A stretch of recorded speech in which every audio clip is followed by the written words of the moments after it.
Thomas Soto. On parlait de la situation et de l'évolution des choses presque heure par heure en Ukraine. La crise en Ukraine a déclenché ce qu'on appelle un coup de tabac sur les marchés financiers mondiaux. Les bourses ont eu un vrai coup de mou. Docteur Barré, bonjour. Est-ce que c'est grave ? Bonjour Thomas.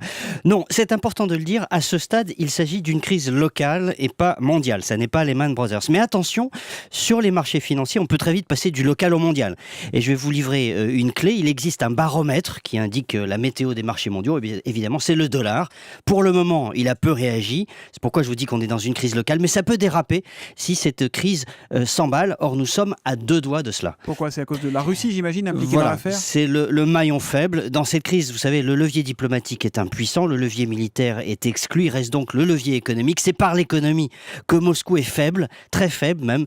Depuis vendredi, en 2 séances, la bourse de Moscou a perdu 58 milliards de dollars. Chiffre à comparer à la facture des JO de Sochi, 51 milliards de dollars. Ah oui. La monnaie russe est en train de s'effondrer. Il faut désormais 50 roubles pour acheter 1 euro. Et pour enrayer cette chute, la Banque centrale russe a dépensé 10 milliards de dollars, pratiquement pour rien. Les capitaux sortent de Russie. Les oligarques se précipitent pour acheter des dollars avant que leur rouble ne vaille plus rien. Le pays a des réserves, certes, mais elles fondent à vue d'œil. Le talon d'Achille de Poutine, c'est bien l'économie. Mais est-ce que, Nicolas, cette crise économique russe peut être contagieuse ? Est-ce qu'elle peut avoir des répercussions mondiales ? Alors oui, pour le moment, la seule conséquence vraiment forte se limite au marché du gaz. La Russie fournit 30% du gaz de l'Europe. Je ne crois pas une seconde qu'elle coupera le robinet. Elle ne l'a jamais fait, il ne faut pas l'oublier, pendant la guerre froide. Et les exportations de gaz et de pétrole représentent la moitié de ses recettes budgétaires. Limiter ces exportations de gaz équivaudrait à un suicide économique pour Poutine. En revanche, on ne peut exclure une transmission de la crise par la finance. Les banques russes, autrichiennes, italiennes ont beaucoup prêté à l'Ukraine.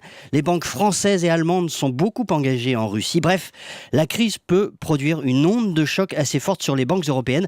N'oubliez pas, toutes les crises bancaires majeures, y compris la dernière, celle des subprimes, ont commencé par un incident relativement mineur.